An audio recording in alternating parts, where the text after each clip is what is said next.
सबैजनालाई प्रभु येशू ख्रीष्टको नाममा जय मसीह। आउनुहोस् हामी आज हाम्रो होसेको अन्तिम अध्यायमा आएका छौँ। हामीले विगत धेरै महिनादेखिबाट हामीले होसेको पुस्तक हेरिरहेका थियौँ र जब नेपालमा लकडाउन एकदम कडा रूपमा सुरु भयो हामीले त्यहाँदेखिबाट साना अगमवक्ताको पुस्तक हेर्ने निर्णय गरेका थियौँ र आज अन्तिम दिन यहाँ रहेको छ। हामीले सकाउन लागेका छौँ। 12वटा पुस्तकमध्ये हाम्रो अन्तिम होसे बाँकी थियो। अब होसेको पनि आज हामी अन्त गर्न लाग्दैछौँ। यहाँ 14 अध्यायमा आज म यहाँ 14 अध्यायमा हामी के कुरा हेर्छौँ भने हाम्रो पतनको कारण के हो है, हाम्रो पतनको कारण के हो र पतन हुनबाट बच्नको निम्ति उपायहरूको बारेमा हामी हेर्छौँ। होसे 14 अध्यायमा विशेष गरी हामी होसे 14 अध्यायमा त्यही कुरा हेर्छौँ। हाम्रो पतनको कारण के हो र पतन हुनबाट बच्नको निम्ति त्यहाँ थुप्रै उपायहरू छ। त्यो कस्तो उपाय हो र त्यसलाई हामीले किन अपनाउनु पर्छ र त्यो हामी कसरी अपनाउँछौँ र त्यो अपनाउने कुराको बारेमा हामी हेर्छौँ। यहाँ होसे 14 अध्यायमा आएर हामी दुईवटा कुरा हेर्छौँ। परमेश्वरले इस्राएलीहरूलाई आफ्नो घर फर्कनलाई उहाँले आह्वान गर्नुभएको छ। 14 अध्यायको 1 देखि 3 पदमा र 4 देखि 9 पदमा परमेश्वरले नयाँ जीवन दिन्छु भनेर उहाँले प्रतिज्ञा गर्नुभयो। प्रभु येशूले त्यहाँ इस्राएलीहरूलाई मेरो घरमा फर्केर आऊ, तिमीहरू दासत्वमा धेरै नबस, तिमीहरू दासत्वबाट निस्किनुपर्छ, तिमीहरू मेरो सेवा गर, मेरो महिमा गर, मेरो प्रशंसा गर भनेर उहाँले बोलाउनु भयो। 14 अध्यायको 1 देखि 3 पदमा र 4 देखि लिएर 9 पदमा उहाँले म तिमीहरूलाई नयाँ प्रतिज्ञा दिनेछु भन्ने कुराको बारेमा प्रतिज्ञा गर्नुभयो। यहाँ सन्दर्भ यहाँ अब हामी हेर्छौँ, यानि कन्टेक्स्ट हेर्छौँ भने इजरायलहरू अब निर्वासनमा परेका छन्। किन भन्दा परमेश्वरलाई त्यागेको कारणले गर्दा, रुपियाँ पैसाको मोहले गर्दा, व्यभिचार अनैतिक सम्बन्धले गर्दा, परमेश्वरलाई बेसी पठाएको कारणले गर्दा, मूर्ति पूजाहरू गरेको कारणले गर्दा, बलिदान चढाएको कारणले गर्दा त्यहाँ उनीहरू निर्वासनमा परेको कुरा हामी देख्न सक्छौँ। र अनि त्यसपछि उनीहरूले गर्न पर्ने के थियो भन्दा त्यहाँ चाहिँ पापका बारेमा चाहिँ सोच्न पर्ने कुरा हामी देख्न सक्छौँ। अब त्यो समय धेरै थियो, त्यो निर्वासनमा धेरै समय परिसकेका थिए। अब त्यो समय के गर्ने भन्दा आफूले गरेका गल्तीहरू, अधर्महरूलाई स्वीकार गर्न पर्ने कुरा, मानिलिन पर्ने कुरा, त्यो कुरालाई सोच्न पर्ने कुरा हामी देख्न सक्छौँ। अनि उनीहरूले गर्न पर्ने काम के थियो भन्दा चाहिँ साँचो पश्चाताप। जबसम्म प्रियहरू उनीहरूले साँचो पश्चाताप गरेन तबसम्म उनीहरू परमेश्वरको घरमा, भवनमा, त्यो राज्यमा प्रवेश गर्न पाउँदैन भनेको हामी देख्न सक्छौँ। जब तपाईँ र मैले कुनै गल्ती गर्छौँ, अधर्म गर्छौँ, मानिलिउँ हामीले गल्ती अधर्म गर्छौँ भने हामीले कसैको ठाउँमा जान हामीले क्षमा माग्नु पर्छ परेन? पर्छ। हामीले आफू झुक्नु पर्छ कि परेन? पर्छ। हामी आफै नम्र हुनु आवश्यकता छ कि छैन? छ। अनि मात्र हामीले गल्ती गऱ्यौँ, हजुर मलाई एकचोटि माफ गर्नुहोस्, मलाई क्षमा गर्नुहोस् भनेपछि त्यहाँ क्षमा पाउँछ कि पाउँदैन? पाउँछ। यहाँ पनि ती कुरा हामी देख्न सक्छौँ। निर्वासनमा परेका छन्, पापको बारेमा सोचिसकेका छन्। अब गर्नुपर्ने उपाय के थियो त? पश्चाताप गर्नुपर्ने कुरा हामी देख्न सक्छौँ। अनि उनीहरूले त्योभन्दा अगाडि के गरेका थिए त? बलिदान चढाएका थिए, रुपियाँ पैसाहरू चढाएका थिए। यो बलिदान, रुपियाँ पैसाको कुनै पनि मूल्य मान्यता थिएन। जबसम्म उनीहरूले साँचो पश्चाताप गर्दैन तबसम्म उनीहरूको जीवन चाहिँ बाँच्नलाई योग्य थिएन भन्ने कुरा हामी देख्न सक्छौँ। आज तपाईँ र मेरो रुपियाँ पैसाले, आज तपाईँ र मेरो मान मर्यादाले, आज तपाईँ र मेरो बलिदानले, आज तपाईँ र मेरो मूर्ति पूजाले, आज तपाईँ र मेरो परमेश्वरभन्दा बाहेकको कुराले हामी कहिल्यै पनि के गर्न सक्दैनौँ? हाम्रो जीवनलाई बचाउन सक्दैनौँ भन्ने कुरा हामी देख्न सक्छौँ। अनि मात्र क्रिस्टको पवित्र, शुद्ध र निष्कोट रगतले मात्र हामी के गर्न सक्छौँ त? हाम्रो जीवनलाई बचाउन सक्छौँ। त्यो हो साँचो पश्चातापी जीवन हामी जिउन सक्छौँ। साँचो पश्चातापीको जीवन हामी औलाउँछौँ। साँचो पश्चातापको जीवन हामी के गर्छौँ त? हाम्रो जीवनमा प्रयोग गर्छौँ। हामी क्षमा माग्छौँ, हाम्रो गल्तीलाई स्वीकार गर्छौँ अनि हामीलाई क्रिस्टलाई भन्छौँ हाम्रो गल्ती भयो, हामीले क्षमा गर्नुभएको होस् भनेर भन्छौँ भने मात्र तपाईँ र मेरो जीवन के छ त? आज क्रिस्टमा सुरक्षित छ भन्ने कुरा हामी देख्न सक्छौँ। यहाँ हामी हेर्न लाग्दैछौँ 14 अध्यायको 1 पदले भन्छ, हे इस्राएल, परमप्रभु आफ्ना परमेश्वरतिर फर्केर आओ, तिम्रा पापहरू नै तिम्रा पतनको कारण हुन्। हेर्नुहोस् त 14 अध्यायको 1 पदमा परमेश्वरले अब यहाँ इस्राएलीलाई होसे अगमवक्ताद्वारा के भन्दै हुन्छन्? तिमीहरूले मलाई व्यभिचार गरेका छौ। के व्यभिचार गरेका छौ त? आत्मिक व्यभिचार गरेका छौ। तिमीहरूले मलाई टाढा राखेका छौ। तिमीहरूले मलाई रिस उठाउने काम गरेका छौ। तिमीहरूले मलाई क्रोधित बनाएका छौ। तिमीहरू मबाट भागेर कहीँ पनि जान सक्दैनौ। तिमीहरू जसरी पनि न्यायमा पढ्छौ तर न्यायमा पढ्न चाहेनौ भने तिमीहरू के गर्नुपर्छ त मेरो घरमा फर्केर आउनुपर्छ अनि तिमीहरूलाई म कारणहरू बताउँछु तिमीहरूको पतनको कारणहरू म बताउँछु तिमीहरू अब पतन हुनबाट बस्न चाहन्छौ तिमीहरू क्षमा माग्न चाहन्छौ तिमीहरू मेरो घरमा आउन चाहन्छौ भने तिमीहरूले यी उपायहरू चाहिँ अपनाऊ भनेर परमेश्वरले भन्नुभएको कुरा हामी देख्न सक्छौँ जसरी उहाँले परमेश्वरतिर के गर त फर्केर आओ भनेर उहाँले आह्वान गर्नुभयो निमन्त्रणा दिनुभयो है यहाँ प्रभु येशूले तिमीहरूले फर्केर आओ पापबाट फर्केर आओ अपराधबाट फर्केर आओ मूर्ति पूजाबाट फर्केर आओ अनैतिक कुराबाट फर्केर आओ व्यभिचारबाट फर्केर आओ सबै कुरालाई त्याग अनि के गर्छ आफ्नो जीवन चाहिँ कृष्णमा फर्काऊ भनेर परमेश्वरले भन्ने हुनुहुन्छ प्रियहरू अनि यहाँ उहाँले त्यति मात्र होइन उहाँले अर्को कुरा पनि भन्नुभएको छ तिम्रा पापहरू नै तिम्रो पतनका कारण हुन् अनि के रहेछ त पतनको कारण पाप है पापले नै के गरे त पतन गरायो उत्पत्तिकै पुस्तकमा हामी हेर्छौँ भने आदम र हव्वा के भयो त त्यहाँनिर छलिन पुगे जब उनीहरू छलिन पुगे उनीहरूले के को सुरुवात गरे त पापको सुरुवात गर्यो त्यो कसरी सुरुवात गर्यो भन्दा परमेश्वरले के भन्नुभएको थियो त्यहाँ बगैँचामा भएका सबै कुरा खान सक्छौ तर बगैँचामा भएको जीवनको रुख अनि त्यहाँ असल र खराब छुटाउने रुख त्यो तिमीहरूले खान सक्दैनौ यदि तिमीहरूले त्यो खान्छौ भने तिमीहरूले के गर्छौ त मबाट तिमीहरूले आज्ञा भङ्ग गर्छौ मेरो कुरा मान्दैनौ मेरो व्यवस्थालाई रद्द गर्छौ अनि तिमीहरूले पापलाई सुरुवात गर्छौ अनि तिमीहरू के हुन्छ र तिमीको जीवनमा पाप प्रवेश गर्छौ अनि तिमीहरू मृत्युमा प्रवेश गर्छौ भनेर प्रभु येशूले पहिले बताउनु भएको कुरा हामी देख्न सक्छौँ जब उनीहरूले यो कुरा घुमाए उनीहरू पतन भए के कारणले गर्दा पापको कारणले गर्दा आज क्रिस्टले तपाईँ र म पतन भएको उहाँले मन पराउनुहुन्न तपाईँ र मलाई उहाँले पतन हामी भएको छौँ भने पनि हामीले यी कामहरू गऱ्यौँ भने हामीलाई उहाँले फेरि पनि बचाउनुहुन्छ उहाँले हामीलाई फेरि पनि मौका दिनुहुन्छ उहाँले हामीलाई फेरि पनि अनुग्रह देखाउनुहुन्छ तर बारम्बार होइन केही समयको लागि भन्ने कुरा हामी देख्न सक्छौँ है अनि प्रभु यीशुले यहाँ ती कुरा भन्नुभएको छ 2 पदमा वचनहरू लिएर परमप्रभुतिर फर्क उहाँलाई भन हाम्रा सबै पापहरू क्षमा गर्नुहोस् र अनुग्रहपूर्वक हामीलाई ग्रहण गर्नुहोस् र हामी आफ्ना ओठका फल चढाउन सकौँ प्रियहरू तपाईँ र माझ पतित भएका छौँ भने प्रियहरू तपाईँ र माझ गिरेका छौँ भने प्रियहरू तपाईँ र माझ लडेका छौँ भने प्रियहरू तपाईँ र म ब्याकस्लाइड भएका छौँ भने प्रियहरू तपाईँ र म प्रभु येशूको उपस्थितिबाट भागिरहेका छौँ भने त्यो पतनको कारण के हो तपाईँ र मैले गरेका पाप अधर्म नराम्रा कुराहरू नराम्रा गतिविधिहरू नराम्रा आनी बानी नराम्रा सोचहरूबाट भएको कुरा हो किनकि हामी के हौँ त मानव शरीर हौँ हामी कमजोर छौँ हामी कोही पनि सिद्ध छैनौँ there is no one perfect है त्यहाँ कोही पनि सिद्ध व्यक्ति छैन मात्र प्रभु येशू मात्र उहाँ सिद्ध व्यक्ति हुनुहुन्छ अनि हामी उहाँको सामु जाउँ उहाँलाई भनौँ प्रभु मलाई पतन हुनदेखि जोगाउनु भएको छ प्रभु मलाई तपाईँले असल गर्नलाई बनाउनु भएको छ म जान्दछु तर पनि म कति कुरामा चुक्दछु मलाई क्षमा गर्नुहोस् भनेर उहाँलाई भन्नुभएको छ अनि उहाँले तपाईँ र मलाई वचनबाट देखाउने हुन्छ कि तपाईँ र मेरो पतनको कारण के हो पाप हो है हामी हेर्छौँ भने यो पापले तपाईँ र मलाई के गरेका छौँ त पतन बनाउने काम गरेका छौँ अब तपाईँ र मैले बच्ने उपाय हामी यहाँ हेर्छौँ 2 पदमा तपाईँ र मैले बच्नको लागि गर्नुपर्ने कामहरू के हो त वचनहरू लिएर परमप्रभुतिर फर्क अब तपाईँ र मैले गर्नुपर्ने काम वचनहरू लिएर हामी के गर्नु पर्यो परमेश्वरमा फर्काउनु पर्यो वचन पढ्ने बानी बसाल्नु पर्यो वचन पढ्नलाई के गर्नु पर्यो त आफ्नो जीवनशैली बनाउनु पर्यो वचन अनुसारको जीवन जिउनु पर्यो वचनले यो गर भन्छ भने गर्नु पर्यो यो नगर भन्छ भने गर्नु भएन यस्ता कुराहरू टाढा बस भन्यो भने बस्नु पर्यो यस्ता कुराहरूमा नजिक हो भने बस्नु हुनु पर्यो वचनले जे भन्दछ त्यही कुरा हामी गर्न सक्छौँ किनकि हिब्रू 4 को 12 होइन हिब्रू 4 को 12 हामी हेर्छौँ भने उहाँले के भन्छ परमेश्वरको वचन चाहिँ जीवित र क्रियाशील छ यो चाहिँ 2 धारे तरबार भन्दा पनि बढी लाग्ने र छेड्ने गर्छ यसले हड्डी नसादेखि लिएर सबै कुराहरू छेड्ने काम गर्छ भन्ने कुरा हामी देख्न सक्छौँ अनि वचन आज जीवित छ वचन आज क्रियाशील छ अनि यो वचन अनुसार तपाईँ मैले जीवन जिउँछौँ भने तपाईँ र म पापबाट मुक्त हुन सक्छौँ तपाईँ र म क्रिस्टतर्फ फर्कन सक्छौँ अनि तपाईँ र म पतन हुनु पर्दैन भन्ने कुरा हामी देख्न सक्छौँ अनि त्यसपछि तपाईँ र मैले भन्न पर्ने काम र त्यो बेला इजरायलले भन्न पर्ने काम हाम्रा सबै पापहरू क्षमा गर्नुहोस् के तपाईँ र म आज तयार छौँ के तपाईँ र म परमेश्वरलाई भन्न सक्छौँ हाम्रा सबै पापहरू क्षमा गर्नुहोस् अनुग्रहपूर्वक हामीलाई ग्रहण गर्नुहोस् र हामी आफ्ना ओठका फल चढाउन सकौँ भनेर के तपाईँ र म भन्न तयार छौँ हाम्रो परमेश्वरले प्रियहरू यही कुरा भनेको मन पराउनुहुन्छ परमेश्वरले इजरायलीलाई होसिया अगमवक्ताद्वारा यही कुरा भनेको उहाँले चाहनुहुन्थ्यो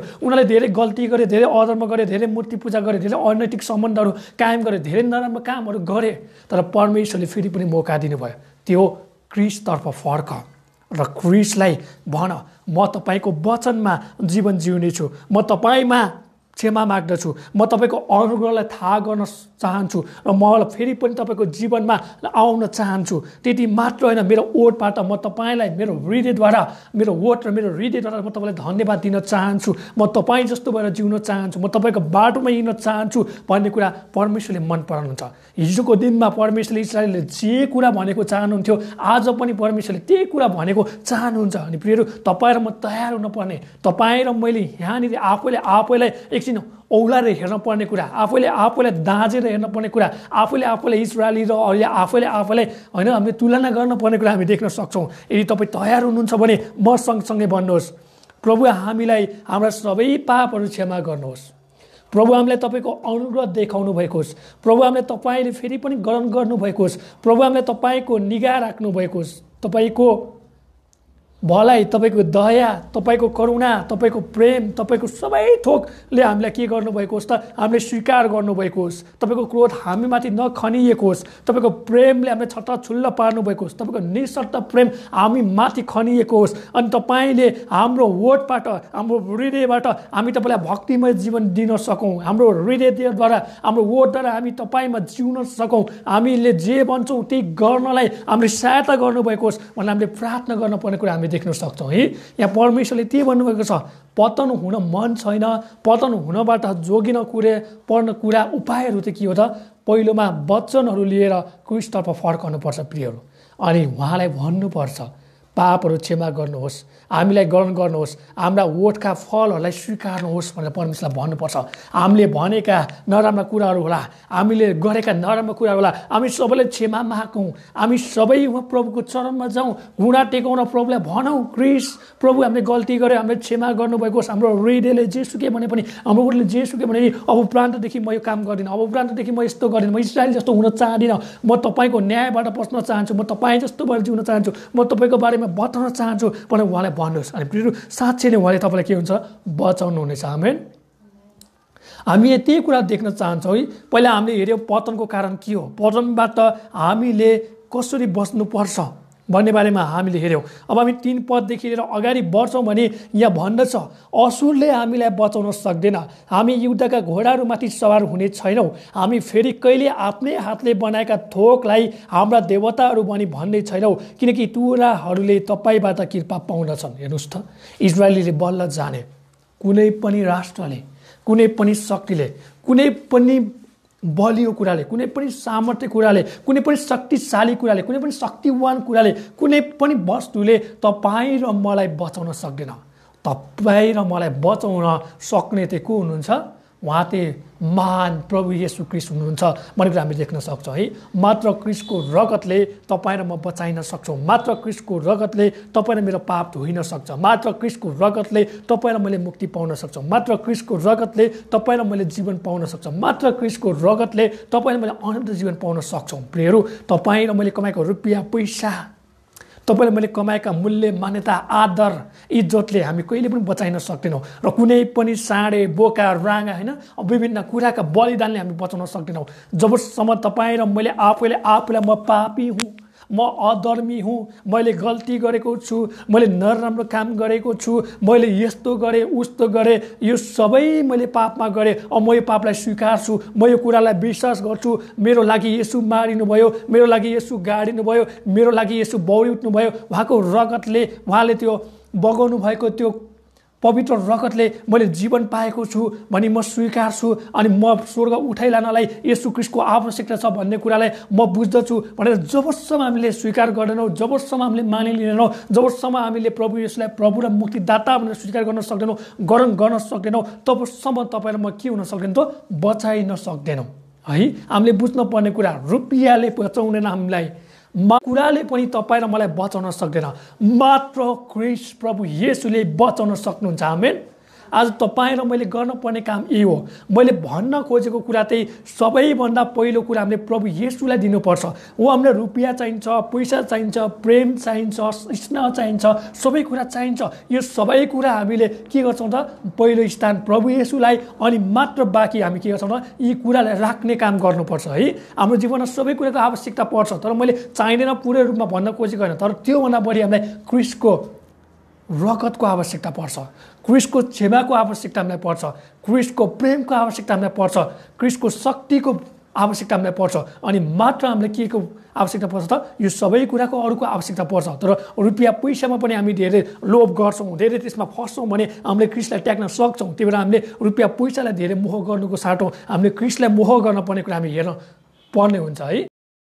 आफ्नै कुरा त यही हो। तर रुपियाँ पैसाले मान्छेहरू के भएको छ, धेरैको जीवन नष्ट भएका छन्, धेरैजना अन्धकारमा घुमिरहेका छन्, धेरैजना नरकको बाटोमा गइरहेका छन्। त्यही भएर यो रुपियाँ पैसाबाट जोगिन पर्ने कुरा हामीले देख्न सक्छौँ। तर प्रभु येशूको इच्छा भएमा तपाईँलाई उहाँले धनी बनाउनु भयो भने तपाईँले के गर्नुहोस् त भलाइ गर्नलाई नथाक्नुहोस्, कसैलाई सहायता गर्नलाई नथाक्नु भएको होस्, कसैलाई सहयोग गर्न नथाक्नु भएको होस्, क्रिस्टको राज्य बढाउन नथाक्नु भएको होस्, कसैलाई दिएर तपाईँ गरिब हुनुहुन्न, तर तपाईँ के हुनुहुन्छ झन् परमेश्वरको अनुग्रहमा, झन् परमेश्वरको आशीषमा रहने व्यक्ति हुनुहुन्छ। त्यो कुरालाई थाहा गर्नुभएको होस् र क्रिस्टको राज्यलाई फैलाउने काम गर्नुभएको होस्। तर तपाईँसँग रुपियाँ पैसा छैन भने डाहा नगर्नुभएको होस्, लोभ नगर्नुभएको होस्, अरूको घमण्ड नगर्नुभएको होस्। तपाईँ जस्तो अवस्थामा हुनुहुन्छ तपाईँ के हुनुहुन्छ त परमेश्वरलाई धन्यवाद दिने व्यक्ति हुनुभएको होस्, किनकि सन्तुष्टि सहितको भक्ति नै के हो सबैभन्दा ठुलो लाभ हो। यो कुराहरू हामीले बुझ्नुपर्छ। अनि परमेश्वरले ती कुराहरू भन्नुभएको छ इजरायलीलाई, अनि आज तपाईँ र मलाई भन्नुहुन्छ कि तिमीहरूले के गर त मतर्फ फर्कनुपर्छ, तिमीहरूले क्षमा माग्नुपर्छ, मलाई फेरि ग्रहण गर्नुपर्छ,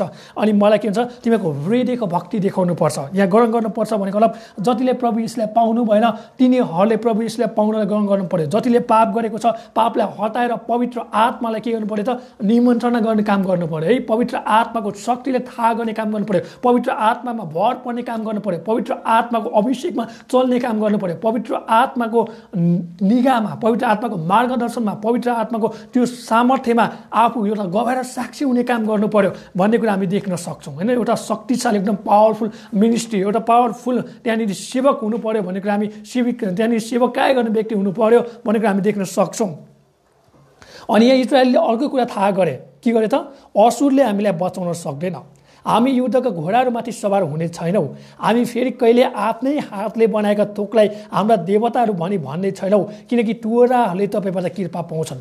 अनि प्रियहरू तपाईँहरूको कोही पनि आफन्त छैन, इष्टमित्र छैन र तपाईँलाई कसैले प्रेम गरेन, तपाईँ टुरा हुनुहुन्छ, तपाईँ बटुवा हुनुहुन्छ, तपाईँ बाटोमा फालिनु भएको छ, तपाईँ कुनै ठाउँमा हुनुभएको छ, तपाईँ यो समय रुनुभएको होला, कराउनु भएको होला, चिचोर्नु भएको होला, मेरो कुनै पनि मामा छैन, मेरो कुनै पनि बाबा छैन, मेरो कुनै पनि मामा छैन, कुनै पनि अङ्कल छैन, कुनै पनि दाजुभाइ दिदीबहिनी छैन भनेर निराश नहुनुहोस्। तपाईँको साथमा प्रभु येशू हुनुहुन्छ। आमेन। अनि तपाईँले आज त्यो प्रभु येशूलाई चिन्नु भएको होस्, आज तपाईँले त्यो प्रभु येशूलाई ग्रहण गर्नुभएको होस्, आज तपाईँले त्यो प्रभु येशूको शक्ति थाहा गर्नुभएको होस्, तपाईँले आज त्यो प्रभु येशूको मुक्ति थाहा गर्नुभएको होस्, तपाईँले आज प्रभु येशूको उद्धार थाहा गर्नुभएको होस्, छुटकारा थाहा गर्नुभएको होस्, उहाँले तपाईँको व्यक्तिगत प्रभु र मुक्तिदाता बनाउनु भएको होस्। अनि मात्र तपाईँले थाहा गर्न सक्नुहुन्छ कि उहाँ तपाईँको लागि के हुनुहुन्छ सम्हाल्ने व्यक्ति हुनुहुन्छ, उहाँ तपाईँलाई जीवन दिने व्यक्ति हुनुहुन्छ, उहाँ तपाईँलाई बाटो देखाउने व्यक्ति हुन्छ, उहाँ तपाईँलाई ढाडस दिने व्यक्ति हुन्छ, उहाँ तपाईँलाई सान्त्वना दिने व्यक्ति हुनुहुन्छ भन्ने कुरा तपाईँले थाहा गर्नुभएको छ। तपाईँ जतिजना टुरा हुनुभएको छ, तपाईँ जतिजना तोडिनु भएको छ, तपाईँ जतिजना त्यागिनु भएको छ, तपाईँ जतिजना एकता उता भौटारिनु भएको छ, आफ्नो मान्छे कोही पनि छैन भने नआत्तिनुहोस्। प्रभु येशू नै तपाईँको लागि असल पिता पनि हुन सक्नुहुन्छ, तपाईँको लागि असल आमा पनि हुन सक्नुहुन्छ, तपाईँको लागि असल दाजुभाइ दिदीबहिनी पनि हुन सक्नुहुन्छ, तपाईँको लागि असल उहाँ के हुनुहुन्छ एउटा हामी हेर्छौँ भने होइन हाम्रो के हुनुहुन्छ उहाँ मुख्य व्यक्ति पनि हुन सक्नुहुन्छ, हाम्रो निम्ति उहाँ गोठालो हुन सक्नुहुन्छ, उहाँ हाम्रो निम्ति अगुवा हुन सक्नुहुन्छ, उहाँ हाम्रो निम्ति पिता माता होइन, हाम्रो निम्ति उहाँ बुबा, हाम्रो निम्ति आमा, हाम्रो निम्ति दाजुभाइ, हाम्रो लागि अङ्कल आन्टी, हामीले जे सोच्छौँ उहाँ हाम्रो लागि त्यही कुरा हुन उहाँ के हुन्छ सक्नुहुन्छ है। हाम्रो प्रभु येशू त्यही हामीले दुःख कष्ट पाउन उहाँ सजिलै उहाँ के हुन्छ हाम्रो निम्ति पाउने व्यक्ति हुनुहुन्छ। यशायाले त्यही भन्दछ उहाँलाई नजिक हुनलाई खोज, अनि उहाँलाई तपाईँको सबै कुरा बन्नुभएको होस्, अनि उहाँले तपाईँलाई स्वीकार्नुहुन्छ। उहाँ अरू जस्तो कुनै पनि घमण्डी व्यक्ति हुनुहुन्न, उहाँ अरू जस्तो है के अरे म जस्तो त कोही छैन भन्ने खालको हुनु न, म त नम्र हुनुहुन्छ, म त कोमल हुनुहुन्छ। उहाँले त खोजिरहनु भएको छ कसलाई दुःख परेला, कसलाई कष्ट परेला, को चाहिँ पापबाट मुक्त हुन चाहन्छ, को चाहिँ स्वतन्त्र हुन चाहन्छ, को चाहिँ नयाँ जीवन पाउन चाहन्छ, को चाहिँ स्वर्ग आउन चाहन्छ भन्ने कुरा उहाँले खोजिरहनु भएको कुरा हामी देख्न सक्छौँ। तपाईँहरूमध्ये कोही न कोही त्यस्तो व्यक्ति हुनुहुन्छ भने यो वचन सुन्नुभएको छ भने यो वचनबाट तपाईँले के गर्नुहोस् त प्रभु येशूलाई ग्रहण गर्नुभएको होस्। आज नै तपाईँको जीवन चाहिँ प्रभु येशूमा बचेको होस् भनेर म के गर्छु त प्रार्थना गर्न चाहन्छु मेरा प्रियहरू। अनि हामी अगाडि हेरौँ, यहाँ असुरले हामीलाई बचाउन सक्दैन। त्यो बेलाको समयमा इजरायलले भर कसले गरे? असुरीलाई भर गरे। असुरी एकदम शक्तिशाली त्यो अवस्थामा थियो। असुरीले सबैलाई धम्काउँथ्यो, तर्साउँथ्यो, आउने एकदम बल शक्ति रथमा, घोडामा, हतियारमा, सबै कुरामा के गर्थे त एकदम घमण्ड गर्ने व्यक्ति। यो घमण्ड सम्बन्ध सब के भयो चकनाचुर भयो। अनि यिनीहरूले हामी हेर्छौँ भने यिनीहरूले के भन्छ, हामीले बाल देवतालाई हाम्रो परमेश्वर बनायो, हामीले असेरे देवी देवतालाई हामीले परमेश्वर बनायो, अनि हामीले सबै विभिन्न ढुङ्गा मूर्तिका माटोको कुराहरूलाई हामीले बनाएका त्यो वस्तुका कुरालाई, वस्तुशास्त्रलाई, शिल्पकारले त्यो कुदिएका त्यो विभिन्न आकृतिलाई हामीले हाम्रो परमेश्वर बनायो, तर यिनीहरूले बचाउन सकेन भन्ने छ। अनि प्रियहरू म तपाईँलाई एउटा कुरा भन्न चाहन्छु, जतिले वचन सुन्नुभएको छ, जतिले बुझ्नु भएको छैन, तपाईँ जतिजना प्रवेशलाई पाउनु भएको छैन, तपाईँले राम्रोसँग बुझ्ने कोसिस गर्नुहोस् र तपाईँको जीवनमा पछि पनि के हुनुहोस् त यो कुरा आउन सक्छ है। हामी हेर्छौँ भने तपाईँले भन्न सक्नुहुन्छ हामीले हाम्रो देवी देवताले बचाउनु सकेन, हामीले हाम्रो इष्टमित्रले बचाउन सकेन, हामीले हाम्रो रुपियाँ पैसाले बचाउन सकेन, हामीले आज हाम्रो सम्पत्तिले बचाउन सकेन, आज हामीले हाम्रो सबै कुराले बचाउन सकेन भनेर भन्नु छ। तपाईँले हेर्नुहोस् यो महामारीमा कति पटक होइन कति मानिसहरू धन भएर पनि सम्पत्ति भएर पनि आफ्नो जीवन बचाउन सकेको छैन। तर हेर्नुहोस् त प्रभु येशूलाई तपाईँ र मैले पाएको कारणले गर्दा हामी महामारीमा मरिहाले तापनि हामीले के पाएका छौँ त नयाँ जीवन पाएका छौँ है। हामी गर्व गर्न सक्छौँ सक्ने कुरामा सक्छौँ, हामी यो कुरामा खुसी हुन सक्दैन सक्छौँ, हामी त आनन्दित हुन सक्छौँ, हामी त रमाउन सक्छौँ। हामीले यो महामारीले छोइहाले पनि हामी मरिहाले तापनि हाम्रो शरीर त नाश होला, तर हाम्रो आत्मा के हुनेछ स्वर्गमा बास हुनेछ, स्वर्गमा क्रिस्टको महिमा गर्नेछ, स्वर्गमा क्रिस्टको आराधना गर्नेछ, स्वर्गमा क्रिस्टकोलाई देखेर हामी के हुनेछौँ प्रफुल्लित हुनेछौँ। अनि हामीले गरेका असल कामहरूको निम्ति, हामीले गरेका असल सेवाहरूको निम्ति उहाँले हामीलाई मुकुट दिनको निम्ति, इनाम दिनको निम्ति उहाँ तयार हुनुभएको र हामी त्यो थाहा पाउनलाई के हुन्छ त हामी योग्य व्यक्ति भएको कुरा हामी देख्न सक्छौँ है। त्यो हामी निराश नहौँ, हामी सबैजना के हौँ त खुसी हौँ, किनभने अब क्रिसमस पनि नजिकिँदैछन्, प्रभु येशूको जन्मोत्सव पनि नजिकिँदैछ। हामीले सारा संसारलाई प्रभु येशूमा मुक्ति छ, जीवन छ, अनन्त जीवन छ भन्ने कुरा बताउन पर्ने कुरा हामी देख्न सक्छौँ। यहाँ भन्दछ हामी फेरि कहिल्यै आफ्नै हातले बनाएका थोकलाई हाम्रा देवताहरू भनी भन्ने छैनौँ, किनकि टुहाराहरूले तपाईँबाट कृपा पाउँछन्। टुहाराहरूले कहाँबाट कृपा पाउँछन् त? क्रिस्टबाट टुहारा पाउँछन् है। त्यही भएर याकुब 1:27 सबभन्दा ठुलो धर्म, पवित्र धर्म र पवित्र कुरा के भन्न सिकाउनुपर्छ उहाँले? विधवाहरूलाई, अनाथहरूलाई, विधवाहरूलाई, टुराटुरीलाई जसले खुवाउँछ, जसले पिलाउँछ, जसले पालन पोषण गराउँछ, जसले हुर्काउँछ, जसले मजबुत बनाउँछ, जसले क्रिस्टमा जडा गराउने काम गर्छ, जसले सबै कुराहरूबाट के गर्छ त उनीहरूलाई होइन उकास्ने काम गर्छ, त्यो नै के हो त ठुलो धर्म हो, त्यो नै असल कुरा हो भन्ने कुरा हामी देख्न सक्छौँ है। याकुब 1:27 त्यही भन्छ, विधवाको रक्षा गर्नु, टुराहरूलाई बचाउनु, त्यहाँनिर अनाथहरूलाई खुवाउनु, अनाथको कृपा गर्नु, यो नै के हो त असल कार्य हो भन्ने कुरा हामी देख्न सक्छौँ। अनि प्रियहरू तपाईँ र मैले गर्नुपर्ने काम यही नै हो, क्रिस्टले पनि यही काम गर्नुभएको कुरा हामी देख्न सक्छौँ। हामी 4 पददेखि लिएर 9 पदसम्म हेरौँ, जहाँनिर क्रिस्टले अब म तँलाई नयाँ जीवन दिनेछु, म तिमीहरूलाई नयाँ जीवन दिनेछु, क्रिस्टले हामीलाई नयाँ जीवन दिने प्रतिज्ञा गर्नुभएको कुरा हामी देख्न सक्छौँ। 4देखि लिएर 9 पदमा तिनीहरू मबाट तर्की गएकामा म तिनीहरूलाई क्षमा गर्नेछु, म तिनीहरूलाई सित्तैमा प्रेम देखाउनेछु, किनकि मेरो हृदय तिनीहरूदेखि फर्केको छ। हेर्नुहोस् त प्रभु येशूले 4 पदमा कस्तो मजाले हामीलाई अनुग्रह देखाउनु भएको छ, कस्तो मजाले उहाँको निशर्त अनकन्डिसनल लभ, उहाँको विश्वासयोग्य प्रेम, उहाँको कुनै पनि शर्त नरहेको प्रेम हामीमाथि खनाउनु भएको छ, उहाँको अगाप्य प्रेम हामीमाथि देखाउनु भएको छ है। अब तपाईँ र मैले गल्ती गर्छौँ भने तपाईँ र मलाई कोहीले पनि स्वीकार गर्दैन, हामीले क्षमै माग्दैनौँ भने हामीले स्वीकार गर्दैन, तर प्रभु येशूले के गर्नुभएको छ, तिमीहरू तर्की गए भने पनि तिमीहरू मौका आउँछौ भने म के गर्नेछु क्षमा गर्नेछु।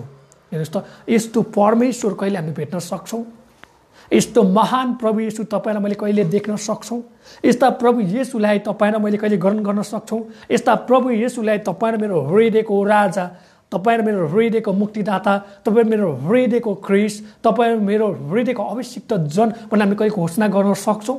यो कुरा हामी देख्न सक्छौँ। आज प्रभुले तपाईँ र मलाई धेरै मौका दिनुभएको छ प्रियहरू। आज प्रभु येशूले तपाईँ र मलाई धेरै प्रेम खनाउनु भएको छ प्रियहरू। आज प्रभु येशूले तपाईँ र मैले गल्ती गरेर पनि बारम्बार फर्केर आइज भन्दछ। तपाईँ र मेरो आमाले, तपाईँ र मेरो बुबाले, तपाईँ र मेरो इष्टमित्रले, तपाईँ मेरो छिमेकले, तपाईँ मेरो समाजले हामीले एकचोटि गल्ती गर्छौँ भने हामीलाई लात हानेर 100 कोस टाढा पुर्याउँछ। तर प्रभु येशूले हेर्नुभएको होस्, तिमीले माफ माग नमाग, तर तिमीहरू म कहाँ आयो भने म के हेर्नेछु, तिमीलाई जीवन दिनेछु। हेर्नुहोस्, हाम्रो प्रभु येशू कति महान हुनुहुन्छ। हाम्रो प्रभु येशू कति अचम्मको व्यक्ति हुनुहुन्छ। हाम्रो प्रभु हेर्नुहोस् त कसैले पनि सपनामा सोच्न नसक्ने, कसैले पनि कल्पना गर्न नसक्ने, कसैले पनि त्यो हो वा होइन भनेर थम्न नसक्ने काम उहाँले गर्न सक्नुहुन्छ। भने आज तपाईँले यस्ता प्रभु येशूलाई किन बिर्सनुहुन्छ? आज तपाईँले यस्तो प्रभु येशूलाई किन आफ्नो जीवन सुम्पर्नुहुन्न? तपाईँले आज यस्तो प्रभु येशूलाई किन गलताउनुहुन्छ? अनि प्रभु येशूले यहाँ त्यही कुरा भन्नुहुन्छ, तिनीहरू मबाट टर्की गएमा म तिनीहरूलाई क्षमा गर्नेछु। हेर्नुहोस् त, उहाँले पहिला के हुन्छ, म तिमीहरूलाई क्षमा गर्नेछु। तिमीहरूको बलिदानले तिमीहरू क्षमा हुँदैन, तिमीहरूको रुपियाँ पैसाले तिमीहरू क्षमा हुँदैन, तिमीहरूको देवी देवताले तिमीहरूलाई क्षमा गर्दैन। तिमीहरूले जबसम्म क्षमा माग्दैनौ, जबसम्म तिमीहरूले साँचो पश्चाताप गर्दैनौ, जबसम्म तिमीहरू ममा फर्की आउँदैनौ, तबसम्म म के हुन्छ न, क्षमा दिन सक्दिनँ। तिमीहरूले क्षमा चाहन्छौ, तिमीहरू मबाट स्वीकार हुन चाहन्छौ, मबाट स्वर्ग जान चाहन्छौ भने गर्नुपर्ने काम के हो? हामीले साँचो पश्चाताप है, साँचो पश्चाताप गर्छौँ भने क्रिस्टले हामीलाई अटोमेटिक रूपमा हामीले क्षमा गर्नुहुनेछ। अनि हामीले उहाँले फेरि के गर्नुहुन्छ, उहाँको आत्मा खनाउनु हुनेछ। अनि तपाईँले मलाई गवाएर साक्षी बनाउनु हुनेछ। सारा सामरिया, सारा यहुदिया, पृथ्वीको अल्लोदेखि पल्लो छेउसम्म तपाईँमा गवाई हुनेछौँ, साक्षी हुनेछौँ। अनि क्रिस्टको महिमा गर्नेछौँ, क्रिस्टको जय जयकार गर्नेछौँ। हामी त्यही कुरा देख्न सक्छौँ। उहाँले भन्छ, म तिनीहरूलाई सित्तैमा प्रेम देखाउनेछु किनकि मेरो रिस तिनीहरूदेखि फर्केको छ। हेर्नुहोस् त प्रियहरू, यो अवस्थामा परमेश्वरले के गर्नुपर्ने हुन्थ्यो? क्रोध देखाउन पर्ने हुन्थ्यो। तर उहाँले के गर्नुभयो, म क्रोध देखाउँदिनँ, म के गर्छु, तिमीलाई प्रेम देखाउँछु, म तिमीलाई अनुग्रह दिनेछु, म तिमीहरूलाई सित्तैमा के गर्छु, जीवन दिनेछु। मात्र तिमीले गर्नुपर्ने काम के हो? साँचो पश्चाताप। भजन 17 पदमा उहाँले असल भन्नुभएको छ है। त्यहाँ तपाईँले पढ्नुहुन्छ भने तोडेको आत्मा, पश्चातापी आत्माले के हो त, उहाँलाई मनपर्ने उत्तम बलिदान हो भन्छ। उहाँलाई कुनै पनि बलिदानको आवश्यकता छैन। उहाँलाई कुनै पनि कुरा चढाएर हामीले के गर्न सक्दैन, उहाँलाई खुसी बनाउन सक्दैन। मात्र तपाईँ र मैले गरेको विश्वास, मात्र तपाईँ र मैले गरेको भरोसा, मात्र तपाईँ र मैले गरेको आशा उहाँले मन पराउनुहुन्छ। विश्वास बिना के गर्न सक्दैन, हामीले क्रिस्टलाई प्रसन्न पार्न सक्दैनौँ। हिब्रू 11:6ले यही कुरा भन्दछ।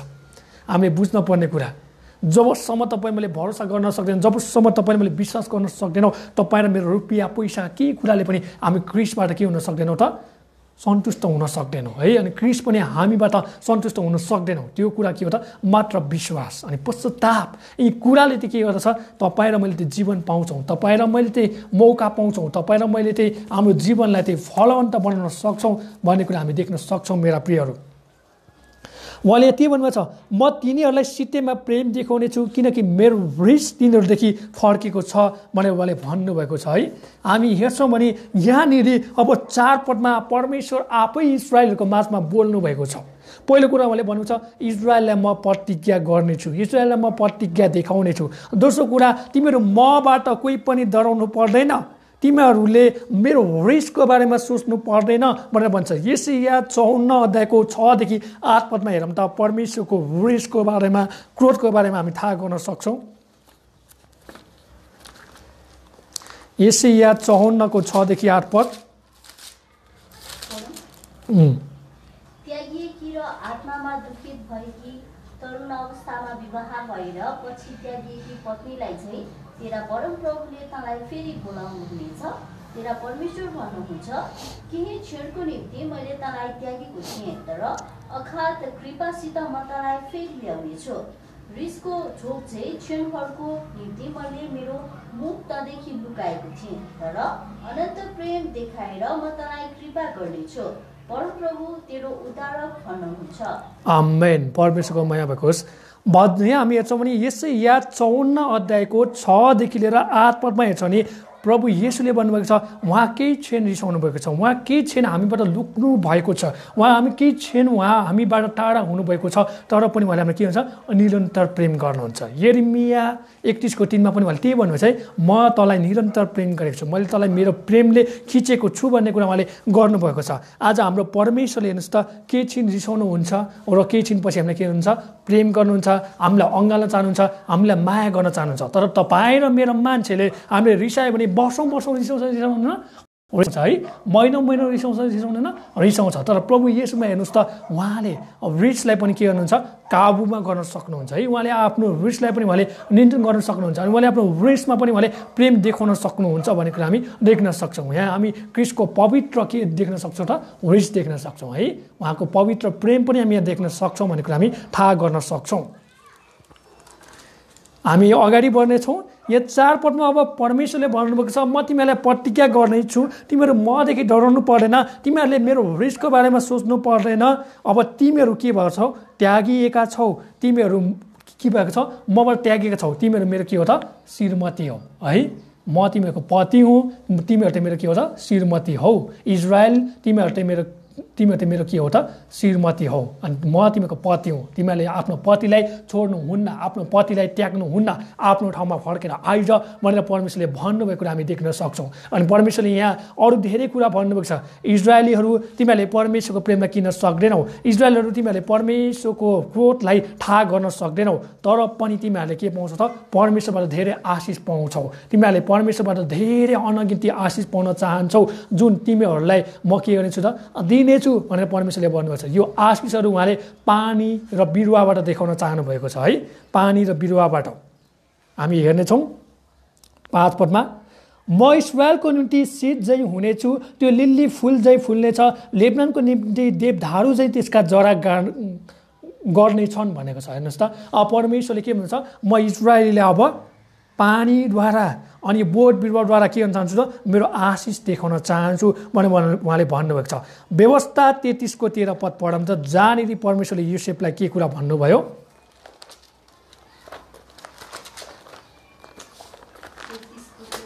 व्यवस्था 33:13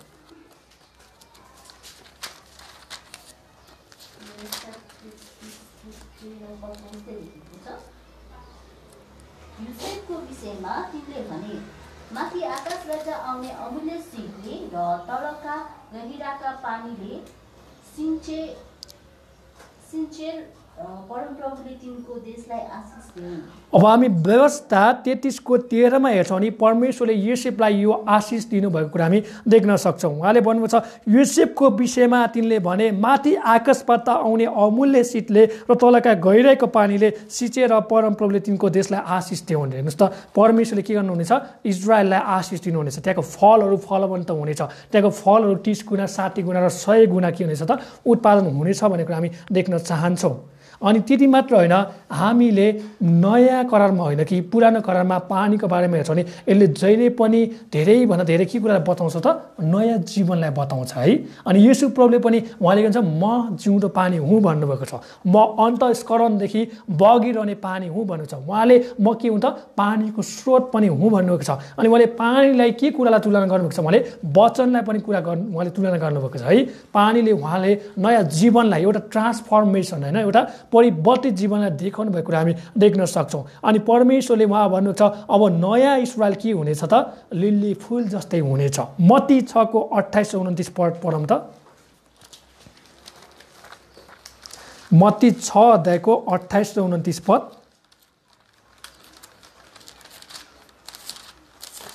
अनि लुगा फाटाका निम्ति तिमीहरू किन फिक्री गर्दछौ? मैदानका लिली फुललाई हेर ती कसरी बढ्छन्, तिमीले न परिश्रम गर्दछ न धागो काट्छ, तर म तिमीहरूलाई भन्दछु सोलोमन राजा पनि आफ्ना सारा वैभवमा तिनीहरूमध्ये एउटा जति विभूषित थिएनन्, एउटा जति के थिएन त आभूषित थिएनन्।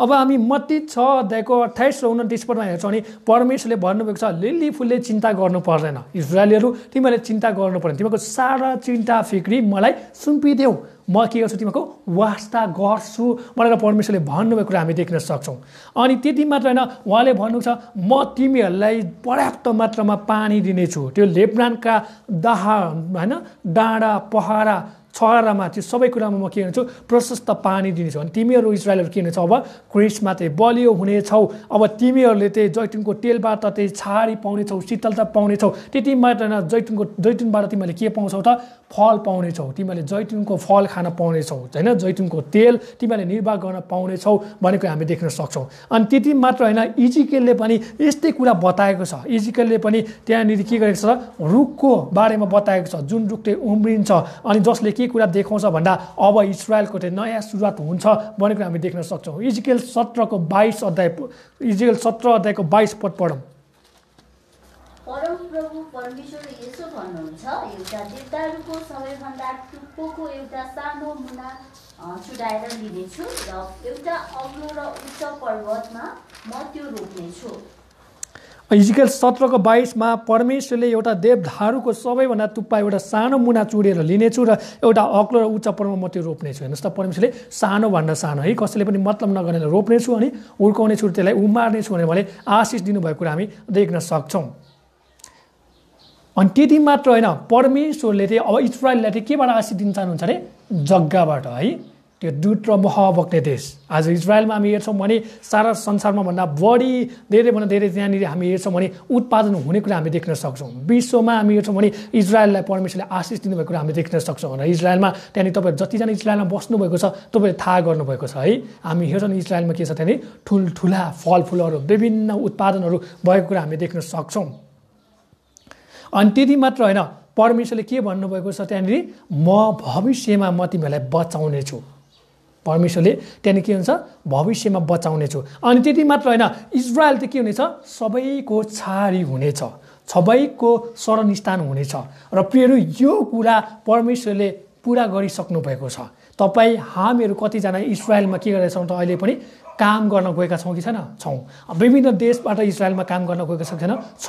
त्यहाँ गएर उनीहरूले के छन् परमेश्वरको महिमा देख्छन्, त्यहाँको आय स्रोतको कुराबाट, त्यहाँको आर्थिक कुराबाट, त्यहाँ उत्पादन भएका होइन विभिन्न त्यहाँनिर हामी हेर्छौँ भने त्यो हामी हेर्छौँ भने कृषिको कुराहरूबाट त्यहाँ के भन्छ परमेश्वरको अचम्मको कामहरू देखेका छन् छैन, मान्छेले देखेका छन् है। यो सबै कुरा के त क्रिसले होसेको पुस्तकमा अगमबानी गर्नुभए चाहिँ, होसेको पुस्तकमा प्रतिज्ञा गर्नुभए चाहिँ, होसेको पुस्तकमा बताउनु भए चाहिँ ती कुराहरू के छ र अहिलेको दिनमा पुरा भएको कुरा हामी देख्न सक्छौँ। हो के नभन्नुहोस् त?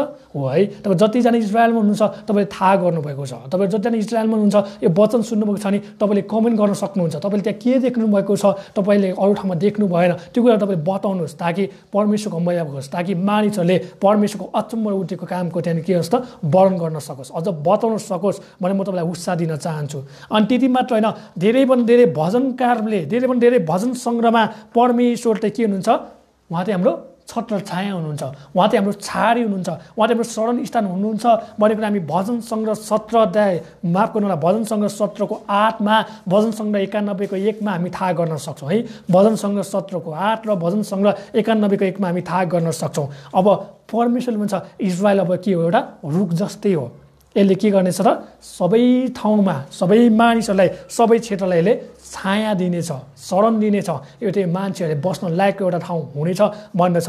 अनि यहाँनिर हामी हेर्छौँ नि लेबनानलाई फेरि के गरेका छन् त होसेले एउटा चित्रण गरेका छन्। यसले के कुरालाई बताउँछ भन्दा अब परमेश्वरले धेरैभन्दा धेरै आशिष इजरायललाई दिन चाहनुहुन्छ। इजरायलले जति धेरै दुःख गर्यो कष्ट गर्यो त्योभन्दा बढी आशिष परमेश्वरले दिन चाहनुहुन्छ भनेको हामी देख्न सक्छौँ। अनि प्रियहरू यहाँनिर 6 पदमा हेर्छौँ भने त्यहाँ भन्दछ त्यसका भर्खरै पलाएका मुनाहरू बढ्नेछन्, त्यसको पत्ताप जैतुनको रुख चाहिँ हुनेछ, त्यसको बास्ना लेबनानको देवदारू चाहिँ हुनेछ, मानिसहरू फेरि त्यसको छाडीमा बस्नेछन्, मकै चाहिँ त्यो लहल बढ्नेछ, दागको बोझ चाहिँ त्यो फुल्नेछ, त्यसको ख्याति लेबनानको दाग मध्ये जस्तै हुनेछ। हेर्नुहोस् त परमेश्वर के भन्छ अब इजरायल के हुनेछ सारा राष्ट्रमाथि विजय हुनेछ, इजरायल अब सारा राष्ट्रमाथि के हुनेछ त शक्तिशाली हुनेछ, इजरायल अब सारा राष्ट्रमा चिनिनेछ। अब तपाईँले कति कुरा सुन्नुभएको होला, इरानले हानेको क्षेपणास्त्र हुन्छ नि होइन, जुन त्यो त्यहाँनिर अणु बमहरू विभिन्न कुराहरू हाने, जति हाने पनि के भयो इजरायल नष्ट भएनन् इजरायलले के गरे त परमेश्वरले आफ्नो माइकल स्वर्गदूत पठाएर होइन त्यहाँनिर रक्षा गर्नलाई अहिले पनि तैनात राख्नुभएको कुरा हामी देख्न सक्छौँ। धेरैजना नास्तिकहरू वैज्ञानिकहरू छक्क परेका छन्। जति पनि इजरायललाई आक्रमण गरेको छ इजरायल कुनै पनि क्षतिग्रस्त भएको छैन। त्यहाँ परमेश्वरको महिमा परमेश्वरको अचम्म र उदेको काम अहिले पनि विभिन्न राष्ट्रले देखेको कुरा हामी देख्न सक्छौँ। यहाँ भन्दछ 8 पदमा, हे एफ्राइम मूर्तिहरूसित मेरो के काम, म त्यसलाई जवाब दिनेछु र त्यसको वास्ता गर्नेछु। म एउटा हरियो सल्लोको रुख चाहिँ छु, मबाट त फलवन्त हुनेछस्। 9 पदमा, को बुद्धिमान छ उसले यी कुराहरू याद गर्नेछ, को समझदार छ त्यसले यी कुराहरू बुझ्नेछ। परमप्रभुको मार्ग ठिक छन्, धर्मीजन तिनीमा हिँड्छन् तर बाघीहरू तिनीमा ठेस खान्छन्। परमेश्वरले के भन्नुहुन्छ? मूर्ख मान्छेहरू, चनाको नहुने मान्छेहरू परमेश्वरको वचनमा भर पर्दैनन्। यिनीहरू के हुन्छन् त?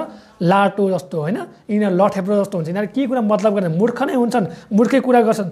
तर बुद्धिमान मानिसहरू के हुन्छन्? परमेश्वरको वचन मान्दछन्, परमेश्वरको आज्ञाकारितामा आफ्नो जीवन ढाल्दछन् र यिनीहरूले आशिषलाई गर्छन् भन्ने कुरा हामी देख्न सक्छौँ। अनि त्यति मात्र होइन, परमेश्वरले भनेको छ म तिमीहरूलाई के गर्नेछु त? धेरै आशिष दिनेछु। तिमीहरूले आशिष पाउन चाहन्छौ भने तिमीहरूले के गर त? 8 पद अनुसार मूर्तिलाई फाल। तिमीहरू आशिष घुमाउन चाहन्छ भने मूर्तिको कुरालाई अँगाल भन्दछ। अब हामी यहाँ 4वटा कुराहरू हेर्नेछौँ है, जहाँनिर परमेश्वरले भन्नुभएको छ सबै असल कुरा परमेश्वरबाट आउँछ। याकुबले पनि यो भन्छ, भन्नु न, सबै असल र सिद्ध दान चाहिँ माथि परमेश्वरबाट आउँछ भन्दछ। अनि हाम्रो प्रभु येशू के हुनुहुन्छ? जीवनको रुख हुनुहुन्छ। हाम्रो प्रभु येशू चाहिँ जीवनको रुख हुन्छ। प्रकाशको पुस्तकमा त्यही भन्दछ, जीवनको रुख है। उहाँले तपाईँलाई मलाई जीवन दिनुहुनेछ। उहाँले प्रतिज्ञा गर्नुभएको छ त्यहाँ कुनै पनि शोक हुने छैन, कुनै पनि रुवाई हुने छैन, त्यहाँ कसैको आँखाबाट आँसु खस्ने छैन भन्ने कुरा हामी देख्न सक्छौँ प्रकाशको पुस्तकमा। अनि उहाँले भन्नुभएको छ इजरायलका मानिसहरू सबै क्रिस्टद्वारा के हुनेछ? मुक्त हुनेछ, स्वतन्त्र हुनेछ। आज तपाईँ पनि मुक्त हुन चाहनुहुन्छ? आज तपाईँ पनि जीवनबाट हार खानुभएको छ, जीवनबाट तपाईँ निराश हुनुभएको छ, म के गरौँ कसो गरौँ, मेरो जीवनमा केही पनि राम्रो भएको छैन, म के गरौँ भनेर तपाईँ भौतारिनु भएको छ, तपाईँ यताउता तपाईँ बढालिनु भएको छ भने क्रिस्टलाई आफ्नो जीवन स्वीकार्नु भएको होस्, क्रिस्टलाई आफ्नो जीवन समर्पण गर्नुभएको होस्, क्रिस्टलाई आफ्नो जीवन तपाईँले के हुन्छ दिनुभएको होस्, अनि तपाईँ के हुन सक्नुहुन्छ? स्वतन्त्र हुन सक्नुहुनेछ भनेर हामी देख्न सक्छौँ। अनि परमेश्वरले तपाईँ र मलाई जति चाहिन्छ उहाँले के गर्नुहुन्छ? उहाँको इच्छा, उहाँको योजना, उहाँको अनुग्रह, उहाँको निगाह, उहाँले बाहुली फैलाएर हामीलाई के हुन्छ? दिने काम गर्नुहुन्छ भनेर हामी देख्न सक्छौँ। यहाँ 9 पदमा, को बुद्धिमान छ उसले कुराहरू याद गर्नेछ, को समझदार छ त्यसले कुराहरू बुझ्नेछ। परमप्रभुको मार्ग ठिक छन्, धर्मीजन तिनीमा हिँड्छन् तर बाघीहरू तिनीमा ठेस खान्छन् भन्छ। भजन सङ्ग्रह 18 को 22 पदमा हेरौँ त। भजन सङ्ग्रह 18 को 22 यहाँ भन्दछ, भजन सङ्ग्रह 18 को 22 मा, उहाँका सारा नियमहरू मेरै सामुन्ने छन् र उहाँका कानुनहरू मैले त्यागेका छैन। हेर्नुहोस् त, बुद्धिमान मान्छेले के भन्छन्? परमेश्वरको नियमहरू मेरै सामुन्ने छन्, मैले त्यागेको छैन भन्छ। मूर्खले के भन्छन् त? ईश्वर छँदै छैन है, 1 छैन, 2 छैन, 3 छैन भनेर यस्तो जिद्दी गर्छन्। तर तपाईँ र म मूर्ख होइन, बुद्धिवान हुनुपर्ने कुरा हामी देख्न सक्छौँ। बुद्धि विवेक कहाँबाट आउँछ? परमप्रभुको भयबाट आउँछ भनेर हितोपदेशले जोड दिएको कुरा हामी देख्न सक्छौँ।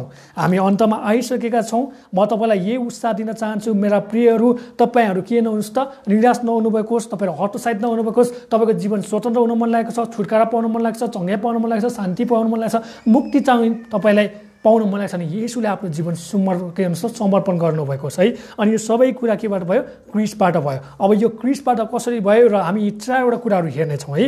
हामी अन्तमा आएका छौँ, हामी 4वटा कुरा हेर्नेछौँ। पहिलो कुरा, जब कोरेस राजाले यहुदीहरूलाई इस्रायलबाट के अरे तिमीहरू जाऊ, आफ्नो ठाउँमा जाऊ, त्यहाँ भग्नावशेष भएको ठाउँलाई मर्मत गर, त्यहाँ मन्दिरहरू संभार के छ, मन्दिरहरूलाई त्यहाँनिर बचाउने काम गर, मन्दिरहरूलाई त्यहाँनिर जोगाउने काम गर, त्यहाँनिर परमेश्वरलाई खोज्ने काम गर, परमेश्वरको आराधना गर्ने काम गर भने जब 538 यो कुराहरू भयो इसाई सम्मतमा है, हामी हेर्छौँ भने यहाँ इसाई पूर्वमा यो कुराहरू भयो। त्यसपछि के भयो त? त्यहाँनिरबाट पनि हामी क्रिस्ट देखा परेको कुरा हामी देख्न सक्छौँ। दोस्रो कुरा, क्रिस्टको जन्ममा पनि हामी देख्न सक्छौँ। त्यहाँ क्रिस्ट येशूले दुःख भोग्न पर्यो, कष्ट भोग्नु पर्यो, हेरोद राजाले त्यहाँनिर कति लखाटे भन्ने कुराको बारेमा हामी हेर्न सक्छौँ है। तेस्रो कुरा, मण्डलीको वृद्धि। प्रेरितको पुस्तकमा हामी हेर्छौँ भने मण्डलीको वृद्धि भएको कुरा हामी देख्न सक्छौँ। कसरी त्यहाँनिर होइन 12 चेलाबाट त्यहाँनिर 3000 5000 भएर त्यहाँनिर सारा सामरिया युदिया पृथ्वीको अल्लोदेखि पल्लो छेउमा त्यहाँनिर कसरी मण्डली स्थापित भयो, प्रेरित पावलले कस्तो सङ्घर्ष गरे, जुन साउल थियो पछि गएर पावल कसरी भए भन्ने बारेमा, बर्नबासले कसरी उत्साह दिए, यस्ता विभिन्न कुराको बारेमा पौलुस युहन्नाहरू झ्यालखाना परेको कुराहरू यो सबै कुरा हामी देख्न सक्छौँ। र हेर मण्डली कसरी वृद्धि भए भन्ने कुरामा पनि हामी क्रिस्टलाई देख्न सक्छौँ। अनि अन्तिम कुरा के हो त, क्रिस्टको दोस्रो आगमनमा हामी यो कुरा देख्न सक्छौँ है। क्रिस्टको दोस्रो आगमनमा हामी यो कुरा देख्न सक्छौँ। अनि अन्तमा हामी हेर्छौँ नि यो सबै कुराहरू के हुनेछन्। अनि जुन चाहिँ के हुन क्रिस्टले अर्थ बताउनु भयो है। 9 पदमा भन्न खोजेको यही नै हो, को बुद्धिमान छ उसले यी कुराहरू याद गर्नेछ, को समझदार छ त्यसले यी कुराहरू बुझ्नेछ। कहिले बुझ्नेछ त, यी 4 कुराबाट बुझ्नेछ। कोरेस राजाले के गरे त, यहुदीहरूलाई पठाए मन्दिर निर्माण गर्नलाई, यहाँ तिमीहरू फर्केर जानुपर्छ, आफ्नो देशबाट निर्वासनमा बस्नुहुन्न भन्ने कुराको बारेमा बताए। त्यहाँबाट पनि क्रिस्ट आउँछन् भन्ने कुराहरू देखे, क्रिस्टको महत्त्व कुराहरू उनीहरूले बुझे। दोस्रो कुरा क्रिस्टको जन्ममा उनीहरूले देखे, मण्डलीको वृद्धिमा, मण्डलीको त्यहाँनिर हामी सङ्ख्याको वृद्धिमा फल्दै फुल्दै वृद्धि हुने कुरामा देखे। अब क्रिस्टको दोस्रो आगमनमा देख्नेछ। अनि यो सबै कुरा के हुनेछ, क्रिस्टले भने चाहिँ हुनेछ भन्ने कुरा हामी देख्न सक्छौँ। हुन्छ, परमेश्वरको महिमा होस्। आज हामीले पतन गराउने कुरा पनि हेऱ्यौँ, पतन हामीबाट नपर्ने कुरा पनि हामीले हेऱ्यौँ, र पतन भइरहेका छौँ र बस्न पर्ने कुरा पनि हामीले हेऱ्यौँ। परमेश्वरको महिमा होस्। आउनुहोस् हामी अन्तिम प्रार्थना गर्नेछौँ र आजको हाम्रो वचनको सेवाकालाई हामी हिँडे अन्त गर्नेछौँ। स्वर्गीय पिता, हामी तपाईँलाई फेरि पनि धन्यवाद भन्छौँ। तपाईँको नाउँलाई महिमा र प्रशंसा चढाउँछौँ प्रभु। जसरी तपाईँले इस्राएललाई होसी अगमवक्ताद्वारा पठाएर हामी प्रार्थना गर्छौँ, सारा संसारमा जति पनि यो अहिले नराम्रा गतिविधि भएको छ, नराम्रो कुराहरू भएको छ, तपाईँले जोगाउन सक्नुहुन्छ। तपाईँको इच्छा योजना छ भने तपाईँले यस्ता तपाईँको स्वर्गीय तपाईँले छान्नुभएका तपाईँको छोराछोरीद्वारा हुनसक्छ, अगमवक्ता हुनसक्छ, तपाईँले पठाउनु भएको छ, तपाईँको राज्य विस्तार गर्नुभएको छ, तपाईँले उहाँलाई साँचो पश्चाताप गर्ने त्यो हृदय दिनुभएको छ। हामीलाई प्रार्थना गर्छौँ, हामीलाई जोगाउनु भएको होस्, बचाउनु भएको होस्, अनि हाम्रो मनलाई पनि तपाईँले सहायता गर्नुभएको होस् भन्ने तपाईँलाई प्रार्थना गर्छौँ। सबै कुराको लागि धन्यवाद। सबै बिन्ती आशिष येशू प्रभु तपाईँको नाममा, आमेन। सबैलाई जय मसीह।